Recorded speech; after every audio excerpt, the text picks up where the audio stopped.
Codelco, unos 16.000 trabajadores de planta y unos 30.000 subcontratados iniciaron un paro de 24 horas. La movilización denuncia intenciones de privatizar la minera por parte del gobierno. Se estima que el costo de la protesta sería de 41 millones de dólares al día.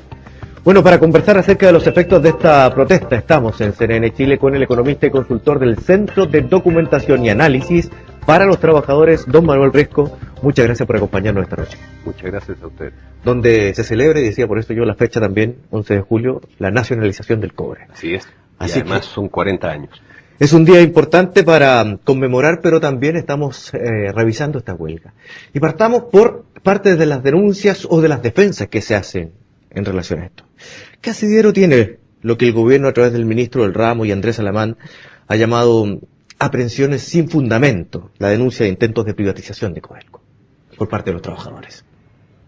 A mi juicio, el que los trabajadores de Codelco celebren los 40 años de la nacionalización del cobre con la primera paralización masiva desde 1983 en Codelco tiene fundamentos muy sólidos.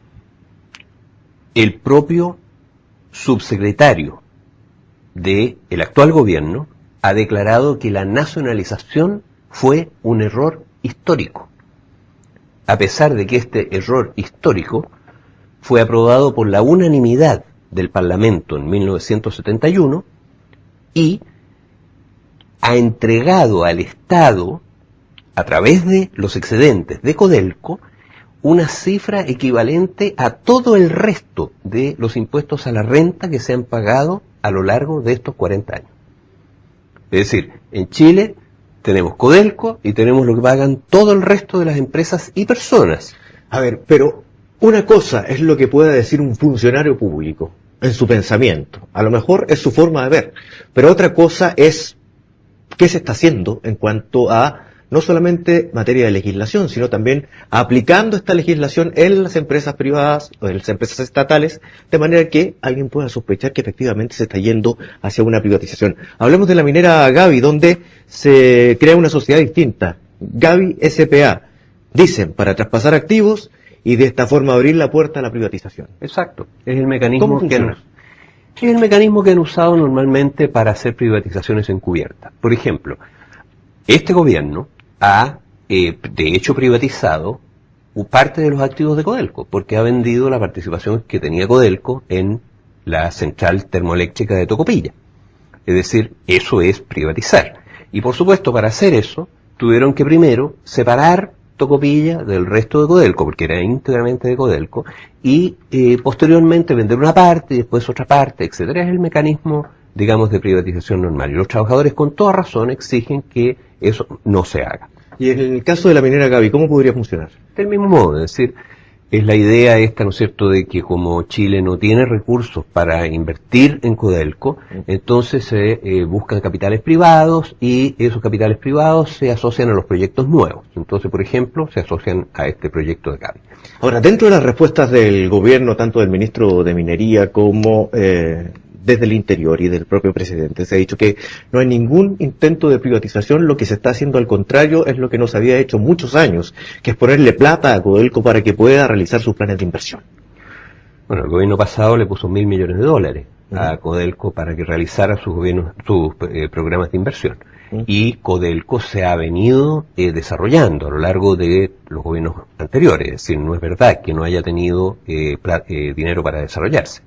Ahora, este gobierno lo que debería hacer, en primer lugar, para dar tranquilidad, yo repito, es pedir la renuncia del subsecretario que dijo eso, porque eso es un gesto concreto que significa que el gobierno efectivamente no quiere privatizar, porque si tiene como autoridad y lo mantiene como autoridades a personas que piensan y dicen eso, es como para creerles, pues. Es decir, es como para creer que efectivamente quieren privatizar Codelco como acaban de privatizar digamos, parte de las sanitarias. Como una señal para los trabajadores. Pero por supuesto. Ahora, ¿cuál sería la idea?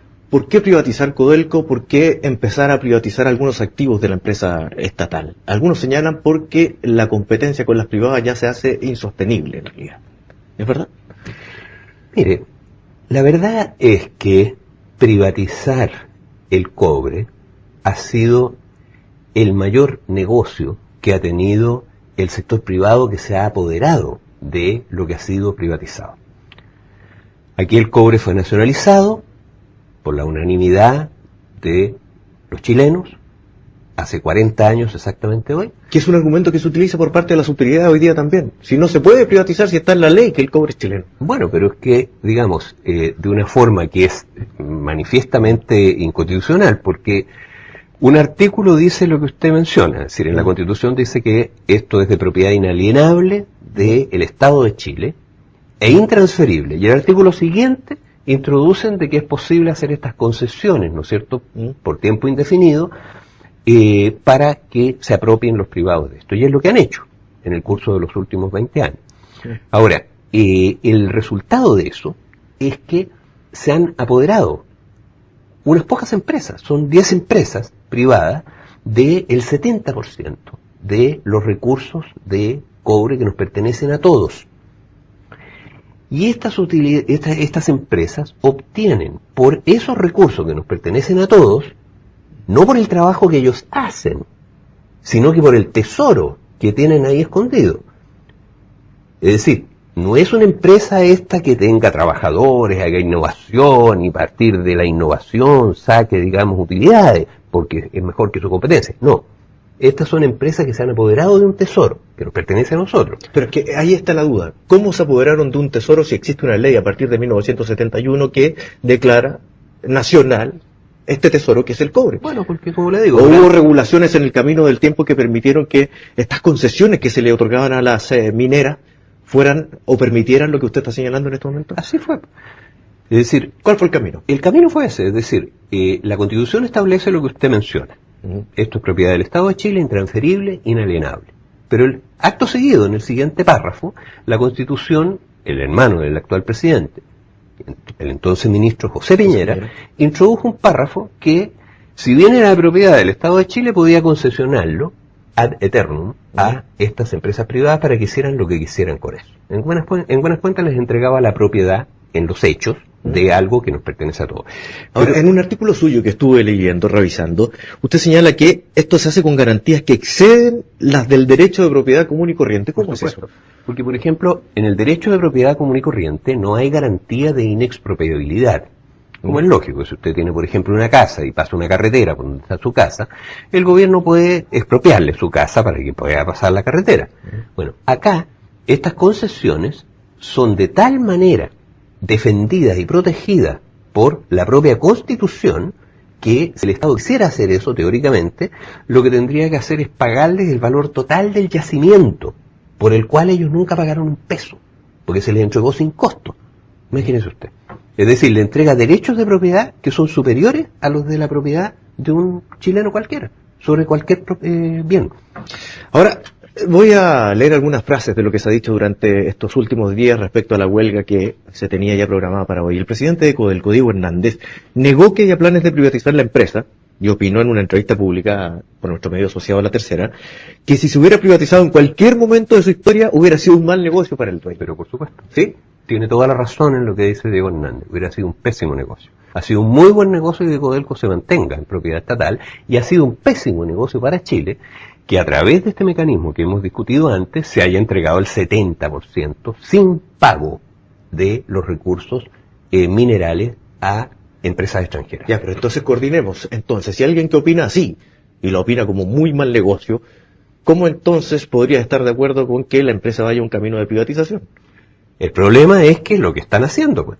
Lo que están haciendo es que lo que reclaman los trabajadores es que se estén vendiendo parte de los derechos que Codelco tiene en una empresa termoeléctrica, que se vaya a estructurar, por ejemplo, la minera Gaby de una manera tal de que facilita justamente la posibilidad de que entren privados a ella, etcétera. Es decir, una cosa se dice y otra se hace. Ahora, el mismo presidente de Codelco señalaba en un momento determinado, también dentro de esta misma disputa, que lo que los trabajadores estaban reclamando era que habían perdido participación efectivamente, la que se le había otorgado en la negociación, en la cuprífera, en el gobierno anterior. Y que esa era la razón de fondo. Esa también es una razón, y es muy atendible, puesto que durante los últimos 20 años efectivamente se manejó la empresa estatal de manera bastante eficiente y con un acuerdo estratégico entre la dirección y los trabajadores. Y eso ha sido cambiado por la actual administración. Y naturalmente los trabajadores resienten eso. Perfecto. Vamos a separarnos en comerciales, pero vamos a hablar a la vuelta un poco más de lo que se ha logrado a través de los royalty mineros. Hay muchas cifras que algunos destacan como muy eficientes luego del acuerdo entre la concertación y el gobierno para aumentar los capitales a través de los impuestos que pagan las mineras. Lo conversamos a la vuelta de comerciales y ya regresamos.